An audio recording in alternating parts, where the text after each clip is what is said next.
order to whoever is on their feet in order that the whip can move the 5 p.m. adjournment. David Linden. Well, thank you very much, Mr Deputy Speaker. At 5 p.m. I hope to be on my way to Euston train station. Can I start by saying I'm very grateful to Mr Speaker for granting this adjournment debate, which allows me to raise a number of points initially brought to my attention by my Garrow Hill constituent, Michelle McKenna. Now, as a trading standards officer, Michelle is passionate about her job and ensuring safety and high standards for our fellow citizens. Without her knowledge and expertise, I would never have had the opportunity to learn much more about this policy area, so I think it's important to place on record my very sincere thanks to Michelle for raising this. Throughout the 2016 referendum campaign, one of the main debating points was this notion that the European Union imposed onerous and exhaustive regulations upon us. Campaign adverts included fear-mongering talking points about the endless EU regulations that controlled our everyday lives. Indeed, the former Prime Minister that won, the Right Honourable Member for Uxbridge and South Ruislip, was key in perpetuating this utter fantasy, among many others, in his various newspaper columns. The idea that scary EU diplomats are here with a red tape to curtail your freedoms was used to persuade the electorate to vote leave under the slogan of taking back control, which the Right Honourable Gentleman for Holborn and St Pancras has now shamefully fished out of the political dustbin. But the party opposite leant in on its supposed freedom-loving libertarian principles and called for Britain to be freed from these constricting regulations. But the reality is that these EU regulations are not meaningless or frivolous. They are vitally important to protecting food and product safety and consumer rights, as well as environmental protections and worker rights for people all across these islands and the wider European Union. And now they're under threat yet again, which is why I've called this debate. The UK's decision to leave the European Union in 2016 has left a vacuum for regulations and consumer protections. I would argue it's threatening people's safety and consumer rights. Now, I have significant concerns over the British Government's ability to effectively review the close to 4,000 pieces of critical EU legislation by December this year, which is the current plan under the retained EU law bill. The current timetable leaves only 12 months to complete this Sisyphean-level task. Will Honourable Friend give way? I'm very happy to give way, Honourable Friend. Thank my Honourable Friend for congratulating him for securing this debate. And he was in a debate with me the other day on the House of Lords. And when we started to describe the House of Lords and how it was composed and so on, it just started to sound absurd. Is it not the same? Does the same principle not apply to this bill? Once you consider what it's actually trying to do, the idea that thousands of regulations can be reviewed in less now than 12 months is just ridiculous, and the risk, therefore, of so many important issues, like the ones he's going to come on to, being hit by a cliff edge, is potentially catastrophic. And this is not an example of the legislature taking back control. This is a power grab by the executive. I agree with my honourable friend, and the risk, Mr Deputy Speaker, of getting into some inter-Glasgow banter. My honourable friend is absolutely right. There's a reason why his constituents voted, I think, 78% to remain in the European Union, because the good people of Glasgow North had the foresight to see that somehow extracting itself from the European Union, particularly in the manner in which the British Government propose, would be a gargantuan task that frankly wasn't worth it, particularly to sacrifice on the altar a lot of the safety standards. So he's absolutely spot on to put that on the record. And so, as my honourable friend has said, it is inevitable that this will be rushed and will risk losing vital and important consumer protections. Would you give way on that very point? I'm very happy to give way to the honourable member. Thank you, Mr Deputy Speaker. He's making a very interesting point about the importance of consumer protections. Would he agree with me that there are also equally important protections for the environment and for workers' rights? And many of these are very deeply felt across our communities, across these islands. I'm immensely grateful to the honourable member for, I think it's Reading East. He's spot on, and actually we've had rather a bit of a taster from this government as to what it wants to do with environmental standards, what it wants to do with workers' rights. Just in the course of this afternoon, we've been having this debate in the environment. There was plenty of questions at DEFRA questions this morning about sewage spilling into rivers. And then further to that, we've got the UK government saying that Brexit was about taking back control, it was about strengthening rights. The only thing that they've done so far on employment legislation is to table a immoral bill that would reduce the right, the fundamental human right, I would argue, of workers to withdraw their labour. So I rather suspect that if we look at the issues of workers' rights and environmental rights, this is just a taster of what this government is intending to do. I'm very happy to give the honourable. I thank the honourable member for giving way, but isn't it also in areas, for example, like intellectual property rights and in copyright, particularly as it affects the music industry, an enormously important industry for the country, both in terms of employment and in terms of export, but also as creating an attraction to the UK from around the world.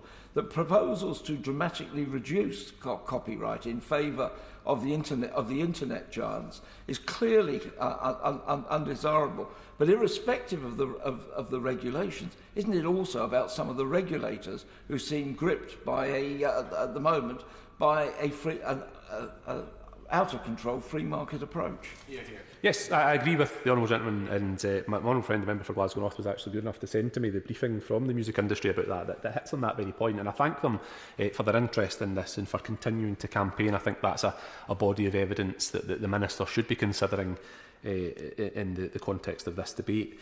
But there is also, Mr Deputy Speaker, the risk of losing the interpretive effects of EU case law, which could no longer be applied in UK cases. The overarching issue that is, if nothing proactive is done to retain an EU law, modified or otherwise, then it will simply disappear from the UK statute book. Now, some, I wouldn't disagree with them, are going as far as to call this a bonfire of regulations. The British government, I would argue, are complicit in lighting the flames of that bonfire, and that is who they will be held responsible as melting the very instruments that our trading standards officers rely on every day to protect us. Now, countless organisations have come forward with worries over the proposed timetable for the retained EU law bill. I was discussing even just before the debate started with my friend from Glasgow North, I think 18 pages worth of amendments for consideration on Wednesday night. That's just from the government. So clearly we are not going to get through all of this in a considered manner in terms of the legislative scrutiny, let alone the civil servants. I'm happy to give way again. I thank my friend, and I don't want to keep him. But isn't he absolutely right? I mean, this is actually a bill of major constitutional importance. Normally, you'd expect such a bill to be dealt with in committee of the whole House. It had 4 days in Public Bill Committee, and the timetable motion, it doesn't provide a fixed time. It's going to cut us off at 6 o'clock. It's completely ridiculous, and it makes a mockery of the kind of scrutiny that they said Brexit was supposed to bring to this House. Absolutely, and my honourable friend is spot on to point that out. I'm quite surprised, actually, that one of the doutiest champions of Parliament and the sovereignty of Parliament, right honourable member for North East Somerset, wasn't outraged at the idea that this bill would be rammed through a Public Bill Committee in the space of 4 sessions and not dealt with on the floor of the House. So he's right to put that on the record.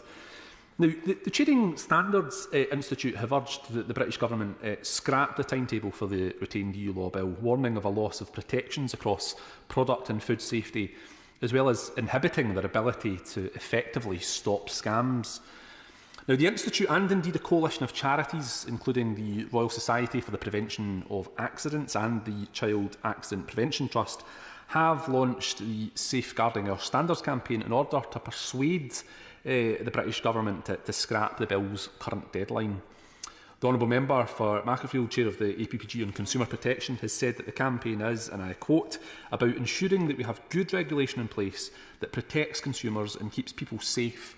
Good regulations benefit businesses and consumers alike. Let's not throw out the baby with the bathwater. And Mr Deputy Speaker, she is absolutely right. I could not agree more. Now, a new survey of trading standards experts, I know that there are some in the government benches who are not a big fan of experts and would use some expletives around that, but I happen to believe that experts should be listened to. But that survey of experts, including the likes of my constituent, Ms McKenna, find that the majority, some 92.5%, believe that the government should consider dropping its commitment to sunset legislation by the end of 2023. And almost 3/4 of respondents to the survey said that an arbitrary timetable to sunset all EU-derived legislation should in fact be abandoned altogether. Finally, further, a survey also revealed that the public think that the government and indeed Parliament should be prioritising its time dealing with the cost of living crisis, followed by action to tackle NHS waiting lists. But the translation of EU legislation into UK law was ranked last by the public in a list of the government's priorities. Indeed, John Herriman, the chief executive of the Chartered Trading Standards Institute, said, and I quote, "Rushing to overhaul vast swathes of UK legislation, particularly when the country faces such an unprecedented set of other challenges, is not something that those of us working in trading standards or consumer protection want, and there is clearly a concern from the public that the government should be focusing its precious parliamentary time on other matters." I've got to say I agree wholeheartedly with the position set out by Mr Herriman. Now, I think it would be fair to say that most of us can see that Brexit hasn't exactly been a roaring success, and that is me putting it rather mildly. But this desperate attempt to be seen to create a bonfire of EU regulations will, I would argue, only serve to shoot ourselves in the foot once more. So I would urge the British Government to, at the very least, explore a phased approach to the sunsetting of legislation based on specific legislative areas, and not leave our trading standards officers like Michelle without the tools required to protect our constituents. This, I would argue, would give ministers enough time to sort through and review the close to 4,000 pieces of EU legislation that greatly impact the general public to whom we are accountable. And I understand that for those watching today's debate, this may seem like an incredibly dry subject, but regulation and a baseline for safety standards really does matter, Mr Deputy Speaker. So let me paint a bit of a picture for those watching today's debate as to how this matters in practical terms. Now, the week before Christmas, North Lanarkshire Council's Trading Standards Department took action to remove over 1,800 unsafe light-up toy rings from an online marketplace. The toy rings were assessed to pose a serious risk to young children due to an easily accessible button cell battery that can cause injury or death if ingested. And I know that's something the Honourable Lady, the member for Stoke-on-Trent Central, has been campaigning on and fully support that. But without the relevant regulatory powers to inspect, test and take corrective action, trading standards would not be able to remove unsafe toys, electrical or mechanical goods from circulation. And I would argue that it's precisely these types of interventions that are potentially at risk from the retained EU law bill. I'll give just one other example. A consignment of over 150 e-scooters, e-bikes and hoverboards were recently stopped at the ports by Falkirk Council's Trading Standards. A sample was sent for testing, and the battery of one of those scooters exploded during the test. The battery management system failed to protect the battery pack, and it was thrown out the battery pack. And shockingly, cells were found around 7 metres away in flames over 2 metres high. Now, the testing identified a range of other safety concerns, and as such, the consignment clearly was not permitted to be released for free circulation. So, in layman's terms, the thing could literally blow up whilst being charged in your living room. Would the Honourable Member give way? I'm happy to give way once more. But isn't it also the case, apart from dramatic cases like this, just for ordinary firms, ordinary businesses, who need to be able to plan their work? There's so many uncertainties in the world normally. There's even more at the moment. To not be able to plan against a fixed set of regulations, which they may want to improve and they may need to be changed. We shouldn't just be stuck on certain regulations. Some of them do need changing. But they do need some degree of certainty so they can plan and invest. Yeah, the Honourable Gentleman's absolutely right. And yeah, it may well be the case, I'm sceptical, I've got to say, but it may well be the case that the UK Government wants to come forward and bring forward changes to regulations that would strengthen the situation. But I would argue that we shouldn't throw the baby out with the bathwater here. Let's not rush this and let's make sure that we get it right. So he's absolutely spot on. But I would argue if we have no standards, then we have no way of protecting people from potentially catastrophic injuries. And that's why trading standards matters, and that's why the government cannot, indeed it must not, proceed with the repeal of these regulations in the timescale that is outlined. Now, I have other concerns about the decline in the workforce of trading standards officers and the ticking time bomb that exists with nowhere near enough TSOs coming into the workforce. And yes, councils all across these islands have, over many decades, seen their trading standards departments practically hollowed out.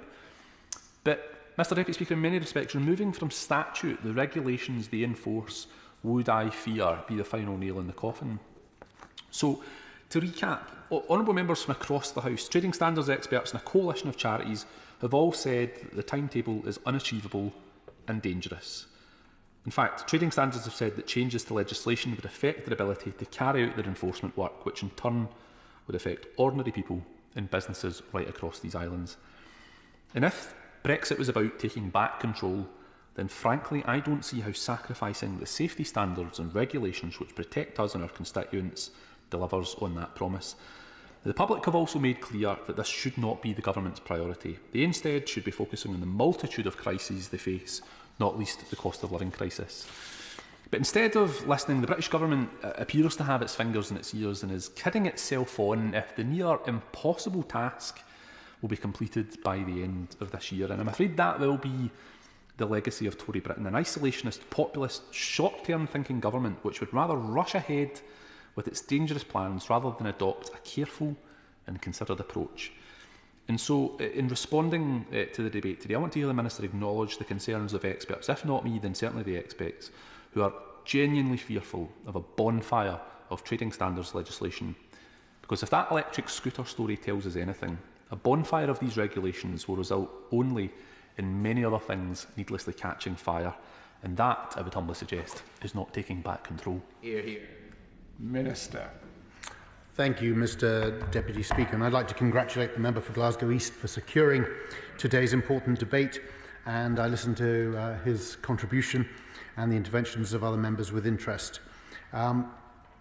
First, may I begin by just assuring the member for Glasgow East, and indeed Michelle, that we take these concerns seriously and reassure them both that the aim of the government is not to reduce consumer protections nor reduce the effectiveness of the trading standards regime of enforcement. I applaud the sterling work done by trading standards departments and services across the UK, including those of Michelle and her colleagues in Scotland, and the government will continue to ensure that these departments and services have access to the information they need to continue their important work and indeed the regulations.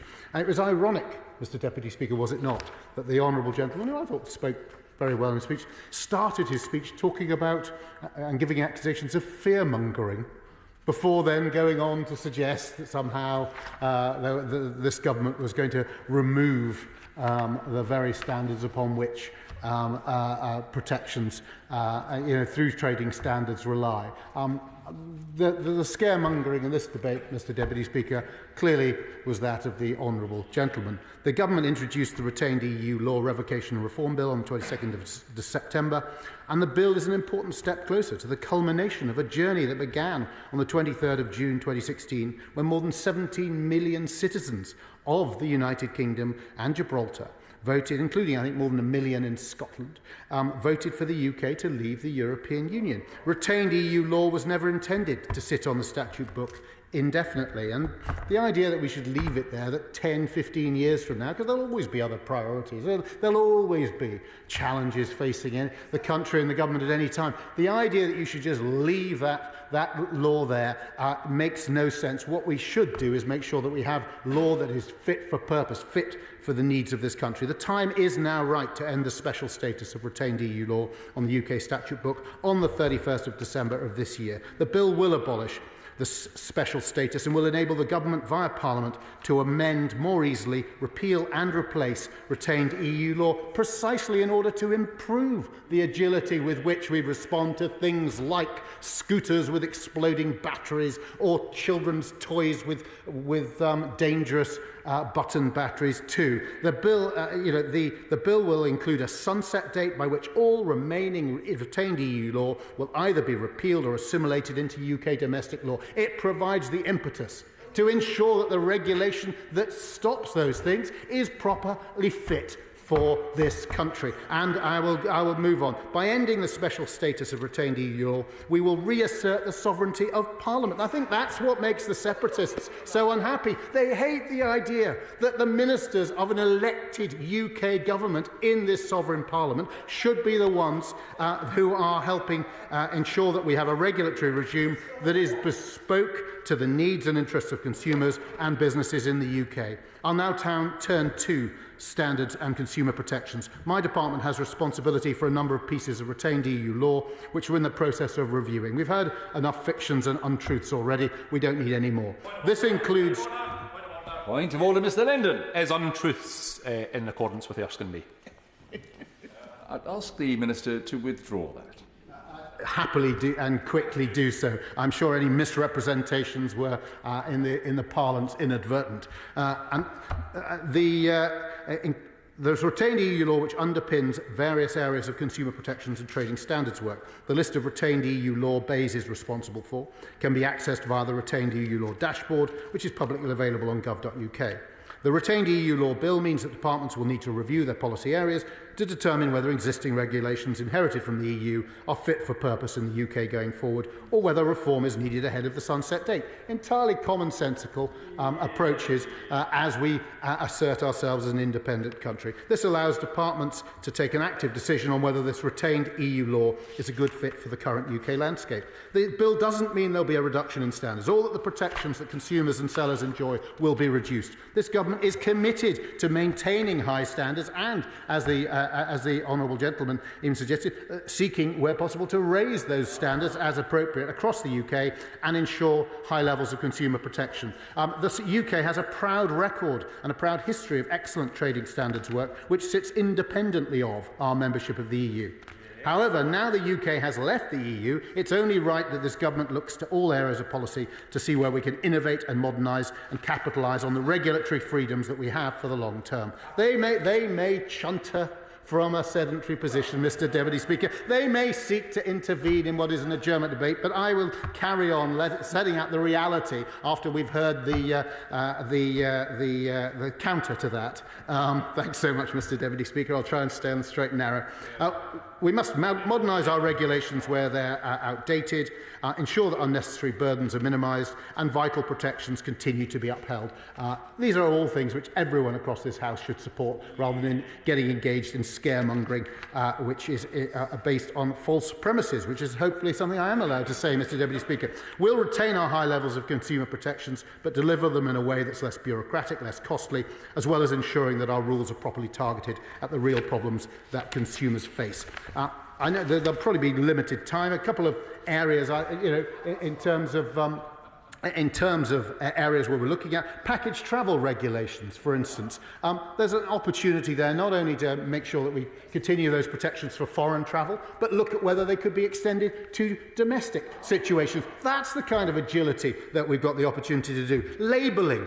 There's cumbersome EU rules which dictate labelling on sometimes small products, leading to waste, leading to inefficiency. We're able to move now with the opportunity we have to use e-labelling, which industry's been calling for, and do so in a way which is environmentally friendly and leads to better products and cheaper products for the consumer. We have at the moment in the EU retained law, we have regulations which can't cope with new products, scientific advances, or indeed, as the honourable gentleman mentioned, ironically, e-marketplaces. I would argue that the existing EU regulatory regime is not sufficiently agile to deal with that. That's exactly the sort of thing that we're going to sort out and improve. And any right-minded person who wasn't trying to make just political points for the sake of it, I mean, I guess if you are a monomaniacal separatist, you will use any opportunity to try and make allegations suggesting that things are worse off.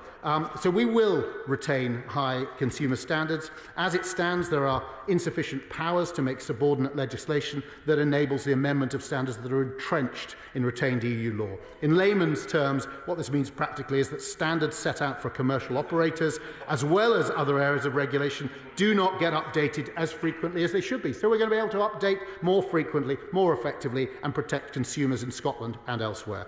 As a result, these regulations are unable to adapt as quickly as they should. So now we've left the European Union, we must ensure that approaches and methodologies that trading standards use to enforce regulation are tailored to work best for our local authorities, consumers and sellers, and are able to be consistently updated in consideration of our unique interests.